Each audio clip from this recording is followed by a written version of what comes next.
Dollar से start होती है, कोई 32 मिलियन बोलता है, कोई 34 मिलियन, और फिर बोली मुसलसल बढ़ती रहती है। वहाँ पर हमें एक आदमी दिखाया जाता है जिसका नाम जैक होता है। वो अपने बॉस से कांटेक्ट करता है और फाइनल 41 मिलियन डॉलर्स की बोली लगाता है और इस लेजेंडरी बुगाटी को खरीद लेता है। दूसरी तरफ हम दो भाइयों को देखते हैं जो प्रोफेशनल चोर होते हैं। एक का नाम एंड्रयू होता है और दूसरे का नाम गैरेट। दोनों लग्जरी और सुपर कार्स के क्रेजी लवर्स होते हैं और दुनिया की बेस्ट कार्स चुरा चुके होते हैं। एंड्रयू गैरेट पर गुस्सा होता है क्योंकि गैरेट की गर्लफ्रेंड कल रात को उनकी एक गाड़ी चुराकर भाग गई थी। खैर वो यहाँ पर जैक का इंतजार कर रहे होते हैं क्योंकि जैक गाड़ी को ट्रक से इसी रास्ते से ले जाने वाला होता है और ये दोनों इस बुगाटी को चुराने वाले होते हैं। कुछ देर बाद एंड्रयू एक ट्रक को देखते ही पहचान जाता है कि इसी में बुगाटी है। इसके बाद वो अपना खतरनाक प्लान शुरू कर देते हैं। प्लान के मुताबिक गैरेट अपनी गाड़ी को ट्रक की तरफ ले जाने लगता है। एंड्रयू भी रस्सी से ट्रक पर जंप लगाने के लिए तैयार हो जाता है। जैसे ही ट्रक करीब आता है एंड्रयू ट्रक पर जंप लगा देता है मगर लैंडिंग ठीक से नहीं होती और वो गिरने ही वाला होता है कि वो किसी तरह ट्रक को मजबूती से पकड़ लेता है और गैरेट भी ट्रक के पीछे आ रहा होता है। एंड्रयू को ट्रक से लटका हुआ देखकर गैरेट अपनी गाड़ी ट्रक के करीब ले आता है और एंड्रयू जैसे तैसे करके गाड़ी पर उतरने में कामयाब हो जाता है। फिर वो कार की छत पर चढ़कर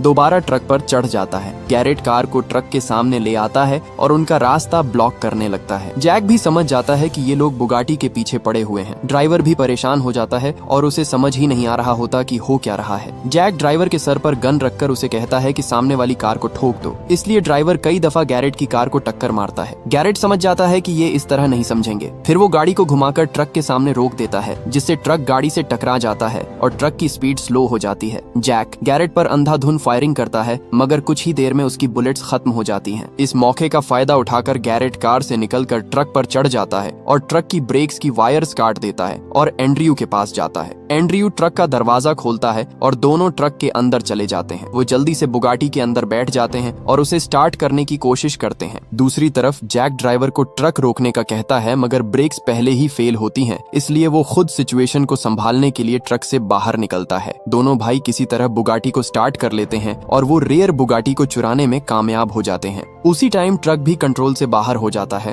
और बुरी तरह उलट जाता है। दोनों इतनी महंगी कार चोरी करके बहुत ज्यादा खुश होते हैं और एक बार में सेलिब्रेट करने चले जाते हैं। वहाँ पर एंड्रयू की दोस्त भी होती है जिसका नाम स्टेफनी होता है। स्टेफनी उसे जोर से थप्पड़ मारती है और गुस्से में कहती है तुम मुझे बुगाटी चोरी करने में साथ क्यों नहीं ले गए। एंड्रयू उससे वादा करता है कि वो उसे अगली चोरी में जरूर साथ लेकर जाएगा। असल में स्टेफनी भी उनकी टीम का हिस्सा होती है। यहाँ हमें पता चलता है कि एंड्रयू और गैरेट बाप की तरफ से भाई होते हैं और महंगी कारें चुराना उनकी जिंदगी का मकसद होता है मगर वो नहीं जानते थे कि कल उनके साथ क्या होने वाला है। अगले दिन बुगाटी को बेचने के लिए वो जिमी नाम के आदमी के पास जाते हैं। जिमी ने ही इन दोनों को कारें चुराने का काम दिया होता है लेकिन जिमी यह कार लेने से इनकार कर देता है क्योंकि वो जानता होता है कि यह कार किसी नॉर्मल इंसान की नहीं बल्कि एक बहुत ही ताकतवर क्रिमिनल की होती है। तब गैरेट जिमी को समझाता है कि हम टाइम पर कार लेकर आए हैं इसलिए हमें इसके पैसे दे दो। तभी जिमी अपने आदमियों को इशारा करता है और वो इन दोनों को पकड़ लेते हैं। फिर उनके दरमियान जबरदस्त फाइट होती है मगर जिमी के आदमी ज्यादा होते हैं और वो इन दोनों को मार कर बेहोश कर देते हैं। असल में जिमी इन दोनों को कार के रियल ओनर के पास कार के साथ वापस करने वाला होता है क्योंकि जिमी उससे पंगा नहीं लेना चाहता था। उसी टाइम जैक भी बुगाटी को ढूंढता हुआ वहाँ आ जाता है। जिमी उसे देखकर बहुत ज्यादा डर जाता है और कहता है कि मुझे नहीं पता था ये कार किसकी है, तुम कार लेकर जा सकते हो। जब एंड्रयू और गैरेट को होश आता है तो उनके सामने बुगाटी का रियल ओनर खड़ा होता है जिसका नाम मोरियर होता है। ये दोनों ऊंची जगह पर कुर्सियों के साथ बंधे होते हैं और इन दोनों को यहाँ पर लाने वाला जिमी होता है। मोरियर एक पावरफुल बिजनेसमैन होता है। मोरियर उन्हें अपनी स्टोरी सुनाता है कि वो एक गरीब फैमिली में पैदा हुआ था। उसने जीरो से स्टार्ट किया था और लोगों को लूट कर एम्पायर खड़ा किया और आज वो एक सक्सेसफुल बिजनेसमैन है। मोरियर बहुत गुस्से में होता है और कहता है कि कार चोरी करना उनकी जिंदगी की सबसे बड़ी गलती थी। इसी वजह से वो जिमी को सबके सामने मार देता है क्योंकि जिमी ही उनको काम दिया करता था। मोरियर उनसे कहता है कि वो कुछ दिखाना चाहता है। फिर वो उन्हें एक बड़े गैराज में ले जाता है जहाँ दुनिया की रेयरेस्ट और लेजेंडरी कारें मौजूद होती हैं। गैराज महंगी कारों से भरा होता है। एंड्रयू और गैरेट इतनी महंगी कारें देखकर हैरान हो जाते हैं और उनके मुंह में पानी आ जाता है। मोरियर उन्हें बताता है कि वो रेयर कारें कलेक्ट करता है और यह कारें उसे अपनी जान से भी ज्यादा प्यारी हैं। इसीलिए वो अपनी गन को रीलोड करता है और इन दोनों को मारने ही वाला होता है कि गैरेट समझदारी से काम लेता है और उसे अगली चोरी का प्लान बताता है जिससे वो इस बुगाटी से भी ज्यादा महंगी फरारी चोरी करके मोरियर को दे सकते हैं। एंड्रयू मोरियर को उस आदमी की कहानी सुनाता है जो बचपन से ही अमीर था। उसका नाम मैक्स होता है। उसने 15 साल की उम्र में ही यूनिवर्सिटी ज्वाइन की और MBA किया। वो दूसरे लड़कों से 7 साल छोटा होता है, लेकिन दिमाग और डिसीजन मेकिंग में सबसे आगे होता है। जब मैक्स बड़ा होता है तो फैमिली के बिजनेस को अपने अंदाज में चलाने लगता है। जब मैक्स 30 साल का होता है तो उसका बाप बूढ़ा हो चुका होता है और अपना पूरा बिजनेस एम्पायर मैक्स के हवाले कर देता है। इसी मौके पर उसका बाप उसे एक स्पेशल गिफ्ट देता है, फरारी 1962। इस फरारी का दुनिया में सिर्फ एक ही मॉडल है और आज के टाइम इसकी वैल्यू $50 मिलियन से भी ज्यादा है। एंड्रयू मोरियर को बताता है कि उनका प्लान इसी फरारी को मैक्स से चुराना है। मैक्स और मोरियर एक दूसरे के दुश्मन होते हैं। मोरियर उन्हें बताता है कि मैक्स की वजह से उसे $1 मिलियन का नुकसान होता है, इसलिए वो भी बदला लेना चाहता है। लेकिन मोरियर कहता है कि उसकी कार चोरी करना नामुमकिन है। गैरेट उसे समझाता है कि हमें बस एक चांस दे दें, हम फरारी आपके सामने लाकर रख देंगे। मोरियर को भी उनका प्लान पसंद आ जाता है और वो उन्हें 1 हफ्ते का टाइम देता है। अगर वो 1 वीक में कार न लाए तो इन दोनों को मार दिया जाएगा। इसके बाद मोरियर के आदमी इन दोनों को पानी में फेंक कर चले जाते हैं। गैरेट कहता है कि सिर्फ 7 दिन में इतनी बड़ी चोरी कैसे करेंगे। एंड्रयू कहता है कि हमें इसी हफ्ते किसी न किसी तरह चोरी करनी ही होगी, वरना मोरियर हमें मार देगा, और उसे यह भी बताता है कि यह उसकी आखिरी चोरी होगी। इसके बाद वो चोरी हमेशा के लिए छोड़ देगा क्योंकि वो स्टेफनी के साथ शादी करने वाला है और अपनी अगली जिंदगी आराम से गुजारना चाहता है। लेकिन गैरेट उसे समझाने की कोशिश करता है कि हम चोरी नहीं छोड़ सकते क्योंकि हमारा घर बार चोरी से ही चलता है। जब वो घर वापस आते हैं तो स्टेफनी नाराज होती है क्योंकि वो पूरा दिन एंड्रयू का इंतजार करती रही होती है। गैरेट स्टेफनी को मोरियर और उनके दरमियान हुई सारी बात बता देता है। स्टेफनी भी कहती है कि जब उनके पास 1 हफ्ता है तो वो भी इस प्लान का हिस्सा बनेगी। वो बताती है कि उसकी एक दोस्त भी इसी शहर में रहती है, वो उसे अपने साथ शामिल करके एक प्रॉपर टीम बना सकते हैं। इसकी दोस्त एक माहिर पॉकेट मार होती है जो अपनी खूबसूरती और होशियारी का फायदा उठाकर लोगों की जेबें साफ कर देती है। पुलिस भी उससे परेशान होती है क्योंकि वो उनके वॉलेट तक चुरा लेती है। स्टेफनी और यह लड़की पहले भी कई बार इकट्ठे काम कर चुकी होती हैं। इस लड़की का नाम डेवन होता है। गैरेट को डेवन फौरन पसंद आ जाती है और डेवन भी टीम ज्वाइन करने के लिए मान जाती है। यह एक बड़ा और खतरनाक प्लान होता है, इसलिए उन्हें एक एक्सप्लोसिव्स एक्सपर्ट की भी जरूरत होती है। वो एक ऐसे आदमी से मिलते हैं जो लम्हों में पूरा घर उड़ा सकता है। इस आदमी का नाम लियोन होता है। लियोन अपने काम में बेहद माहिर भी होता है और वो भी टीम में शामिल हो जाता है। इसके बाद वो 4 रेस ड्राइवर्स से मिलते हैं जो प्रोफेशनल कार रेसर्स होते हैं। जब वो उनका ड्राइविंग टेस्ट लेते हैं तो उन्हें ड्राइविंग स्किल्स काफी पसंद आती है। इस तरह वो चारों भी टीम का हिस्सा बन जाते हैं। इसके बाद सब लोग बैठकर चोरी का प्लान बनाते हैं। गैरेट सबको उनका रोल समझाता है और सब इस बात पर एग्री करते हैं कि हर बंदा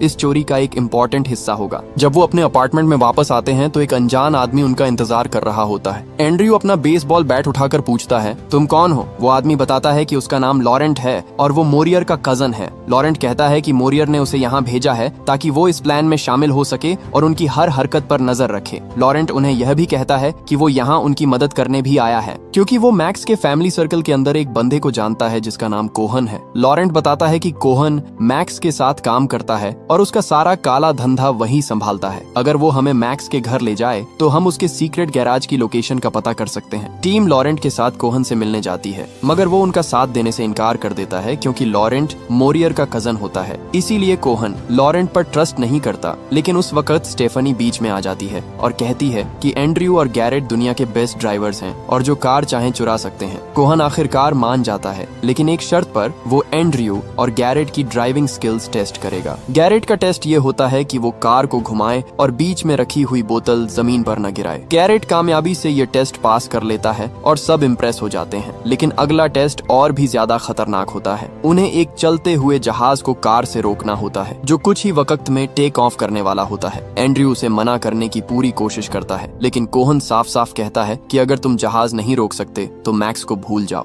एंड्रयू ये बात रेडियो पर गैरेट को भी बताता है और वो टाइम वेस्ट किए बगैर जहाज की तरफ जाने लगते हैं। जैसे ही वो एयरपोर्ट की तरफ बढ़ते हैं पुलिस उनका पीछा शुरू कर देती है क्योंकि गाड़ियों का एयरपोर्ट के अंदर एंटर होना अलाउड नहीं होता। मगर एंड्रयू और गैरेट अपनी जबरदस्त ड्राइविंग स्किल्स की वजह से पुलिस की गाड़ियों को एक एक करके क्रैश कर देते हैं और फुल स्पीड में सीधा रनवे पर पहुंच जाते हैं। गैरेट अपनी कार को जहाज के सामने ले जाता है और कार की छत ओपन कर देता है। पायलट जहाज को टेक ऑफ करने ही वाला होता है कि गैरेट कार को जहाज के इंजन से टकरा देता है। जोरदार ब्लास्ट के बाद जहाज का इंजन पूरी तरह तबाह हो जाता है और जहाज टेक ऑफ नहीं कर पाता। इस तरह दोनों भाई ये टेस्ट कामयाबी से पास कर लेते हैं। कोहन उनकी परफॉर्मेंस देखकर शॉक्ड हो जाता है और उनकी ड्राइविंग देखकर मान जाता है कि ये लोग वाकई प्रोफेशनल्स हैं। फिर कोहन उन्हें बताता है कि यह जहाज और एयरपोर्ट सब मैक्स का है। वो उनसे कहता कहता है कि बेहतर यही होगा कि तुम लोग खुद मैक्स से मिल लो, वरना मैक्स अपने आदमियों को भेजकर तुम्हें जबरदस्ती उठवा लेगा। इस एडवाइस पर वो सीधा मैक्स के मेंशन पहुंच जाते हैं। मैक्स उन्हें देखकर कहता है, क्या तुम जानते भी हो कि तुमने किससे पंगा लिया है, और यह भी कि तुम लोगों ने मेरा कितना महंगा प्लेन तबाह कर दिया है। गैरेट जवाब देता है कि अगर आप हमारे साथ काम करें तो आप इससे कहीं ज्यादा कमा सकते हैं। हम आपको दुनिया की सबसे एक्सपेंसिव और रेयर कार्स चुरा कर दे सकते हैं। एंड्रयू भी पूरे कॉन्फिडेंस के साथ बात करता है और मैक्स को मनाने की कोशिश करता है कि वो उन पर यकीन कर सकता है। मैक्स उनकी बॉडी लैंग्वेज और बात करने के अंदाज से काफी इम्प्रेस होता है और जहाज के नुकसान को इग्नोर करते हुए उनके साथ काम करने के लिए मान जाता है। उसी टाइम लॉरेंट भी मैक्स से बात छेड़ता है और कहता है कि वो रेयर कार्स का शौकीन है और रिक्वेस्ट करता है कि वो अपनी कार कलेक्शन दिखा दे। मैक्स हैरान हो जाता है कि लॉरेंट को इतनी अंदर की बात कैसे पता है। मैक्स ये भी जानता था कि लॉरेंट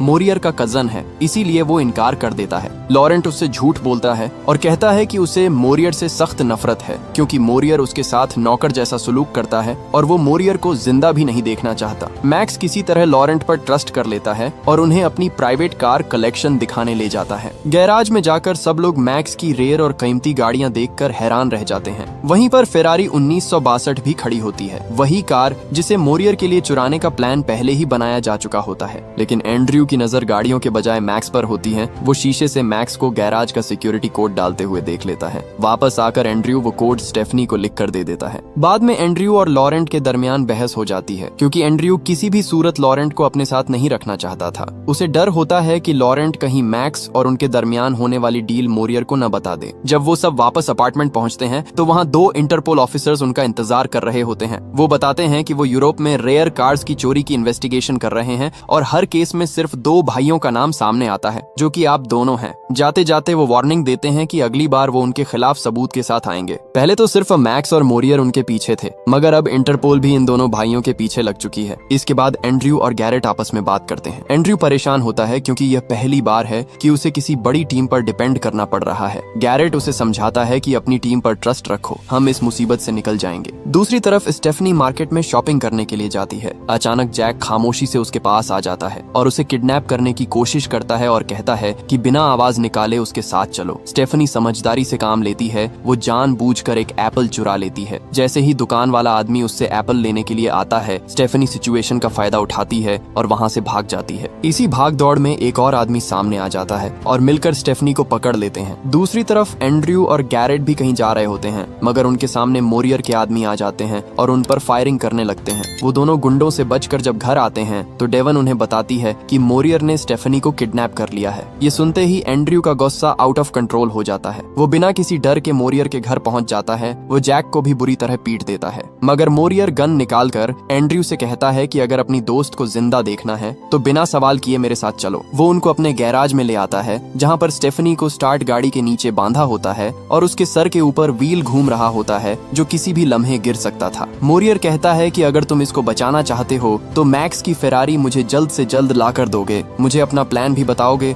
और अपनी पूरी टीम से भी मिलवाओगे। एंड्रयू कहता है कि मैं कल सुबह तुमको अपनी टीम से मिलवाऊंगा और उसी जगह प्लान भी बता दूंगा। इसके बाद स्टेफनी को गाड़ी से निकालकर कमरे में बंद कर दिया जाता है। अगले दिन एंड्रयू मोरियर को अपनी पूरी टीम से मिलवाता है और उसे प्लान बताता है कि वो सबसे पहले बुलडोजर चोरी करेंगे, फिर वो पुलिस की गाड़ियां और उनकी यूनिफॉर्म चोरी कर लेंगे। इसके बाद डेवन मैक्स को फोन करेगी कि पुलिस रेड करने आ रही है, जल्दी से निकल जाओ। जब वो अपने घर से भाग जाएगा तो बाद में हम उसकी फेरारी चोरी कर लेंगे। एंड्रयू मोरियर को यह प्लान बता ही रहा होता है कि वहाँ पर मैक्स के ढेर सारे आदमी आ जाते हैं और कुछ देर बाद मैक्स भी हेलीकॉप्टर पर आ जाता है। मैक्स मोरियर के पास जाता है और उसे कहता है कि मुझे मालूम है तुम मेरी गाड़ी चुराने वाले हो, चाहे तुम्हारा जो भी प्लान है मैं तुमसे 10 कदम आगे हूँ। ये कहकर मैक्स वहाँ से चला जाता है। मोरियर को मैक्स पर बहुत ज्यादा गुस्सा आता है और वो एंड्रयू से कहता है कि कल इसकी टीम मैक्स की फेरारी चुराएगी और कल वो इसी जगह पर गाड़ी लेने आएगा। मोरियर लॉरेंट को टीम पर नजर रखने का कहता है। रात के टाइम एंड्रयू, गैरेट और लॉरेंट बैठकर बातें कर रहे होते हैं कि अचानक वही 2 इंटरपोल ऑफिसर्स वहां आ जाते हैं। ऑफिसर्स को शक होता है कि यह लोग कोई बड़ी प्लानिंग कर रहे हैं। ऑफिसर्स उन्हें धमकी देते हैं कि उनकी नजर हर वक्त इन पर है। सिचुएशन हैंडल करने के लिए एंड्रयू लॉरेंट से फेक फाइट शुरू कर देता है ताकि ऑफिसर्स को लगे